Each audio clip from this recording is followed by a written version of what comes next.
Meus irmãos, minhas irmãs, saudações em Cristo Jesus.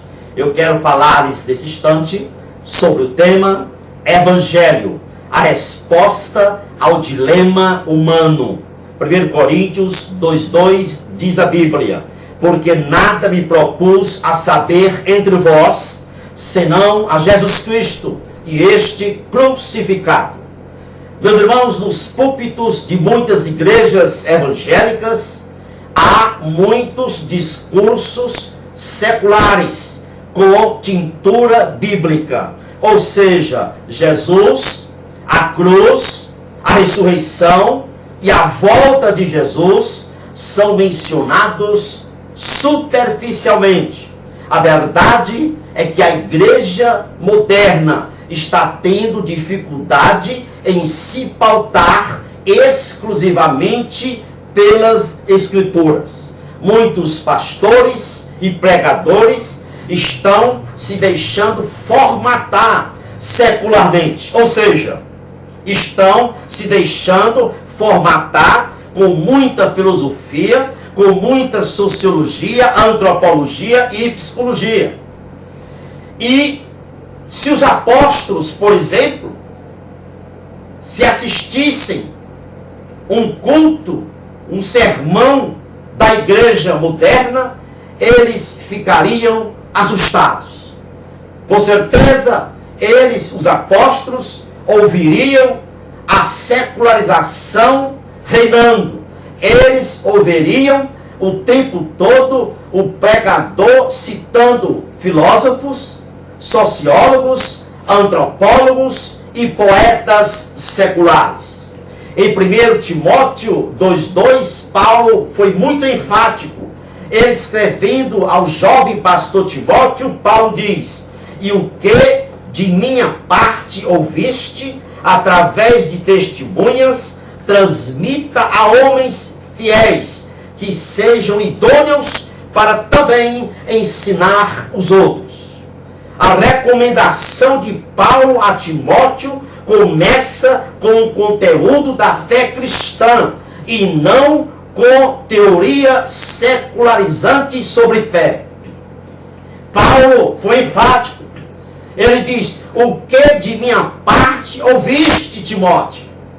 O que foi que Timóteo ouviu da parte de Paulo? Com certeza Timóteo não ouviu da parte de Paulo banalidades, futilidades, brincadeirinhas, como se ouve muito nos púlpitos. Com certeza Timóteo não ouviu da parte de Paulo pincelar a cultura secular. Sabe por quê? Porque os valores de uma cultura, os valores de uma cultura corrompida, apodrecida, não podem ser vistos como normais. Os valores de uma cultura apodrecida, corrupta, devem ser vistos pelo ângulo crítico dos valores da Bíblia. Os valores corruptos e apodrecidos de uma cultura não podem ser analisados pela filosofia, nem pela antropologia, sociologia ou psicologia, mas tem que ser analisado pela Bíblia. Pregação do apóstolo Paulo, meus irmãos, era cheia de Cristo. E escute bem, pregação cheia de Cristo leva outros a ser cheios de Cristo. É preciso terminar com essa ideia, esse pensamento de que a pregação é para sacudir intelectualmente os ouvintes. Não, pregação não é para isso. Pregação é para fortalecer para o testemunho autêntico do Evangelho. Pregação é para o fortalecimento da fé, é para incentivar a santidade, é para produzir saúde espiritual. Muitos hoje colocam as Escrituras de lado nos púlpitos. Meus irmãos, o homem é o foco da proposta divina. Uma pregação bíblica, ela exalta Deus, ela proclama o Evangelho e põe o homem como foco. A mira é o homem, sabe por quê? Porque o homem é o mesmo em todos os tempos, em todas as épocas. Sua cultura muda, mas a sua alma é a mesma, corrupta, pecaminosa, longe de Deus, pela queda espiritual ocorrida lá no Jardim do Éden. O figurino do homem, o retrato do homem, é muito bem traçado na Bíblia. Pecador distante de Deus, desorientado.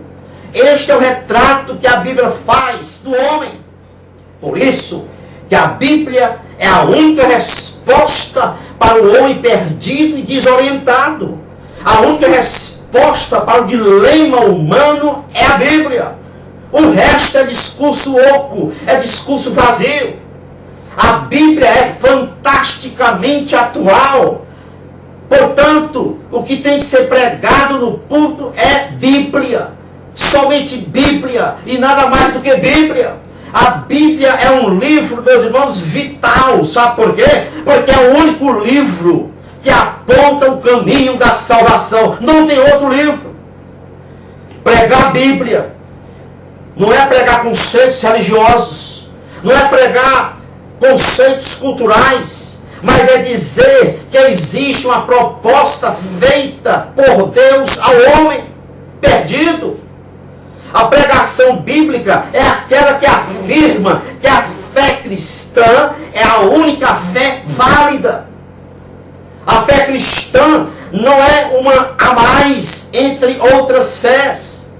Ela é a única fé válida e mais, é singular. Sabe por quê? A fé cristã é única, válida, é a única válida e é singular. Porque é a fé que nasce da vida de um que morreu, mas não ficou na sepultura, não ficou na tumba, ressuscitou. É o nosso Senhor Jesus Cristo. Ele está vivo. Entenda essa verdade, meu irmão e minha irmã. O cristianismo, ele é excludente. O cristianismo não divide espaço com outra fé. Quando alguém diz que o cristianismo pode dividir espaço com outra fé, está admitindo que há algo de valor além de Cristo. E não há. Não há. Somente o cristianismo, somente a fé cristã pode explicar o mundo e o homem. O cristianismo, a fé cristã, começa com a criação e conclui com a consumação. Preste atenção.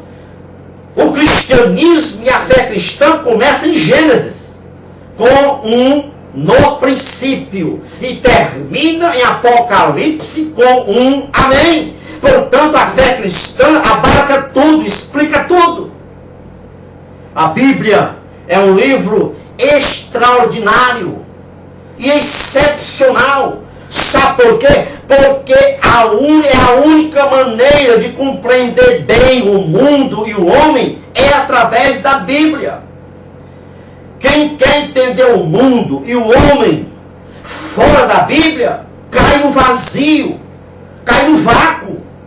Nossa pregação só terá dimensão rica se entendermos que a fé cristã é a única cosmovisão válida. Lamentavelmente, alguns pastores perderam esta verdade. Então, enchendo os sermões de filosofias, de sociologia, psicologia, antropologia. É necessário que a igreja entenda que o homem é um ser espiritualmente caído, desorientado e vencido. Quando se perde essa verdade, o púlpito passa a pregar coisas diferentes da Bíblia. E é preciso entender que existe um poder demoníaco operando no mundo.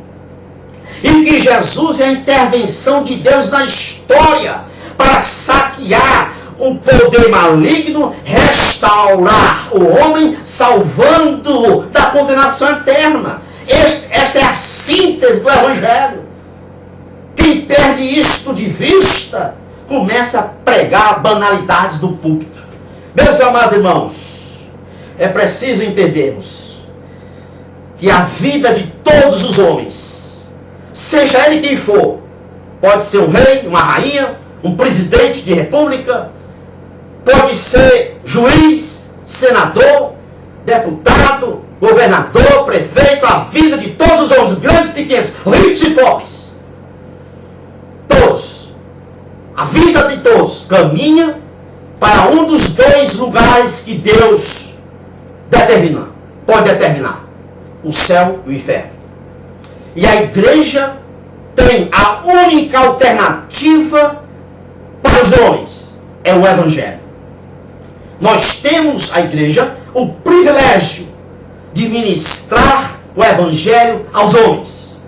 E isto não deve ser visto como banal, mas deve ser visto como um ato de paixão e de profundo temor e tremor. O Evangelho deve ser visto como terrivelmente sério. Por quê? Porque está em jogo duas eternidades: ou céu ou inferno, ou céu ou inferno para as pessoas. Então chega de brincar nos púlpitos, chega de banalidades, de futilidades nos púlpitos. É preciso levar a sério a seriedade do Evangelho. O Evangelho é terrivelmente sério. Que Deus vos abençoe rica e abundantemente. É o meu desejo para você e toda a sua família. Que Deus te abençoe. Amém e amém.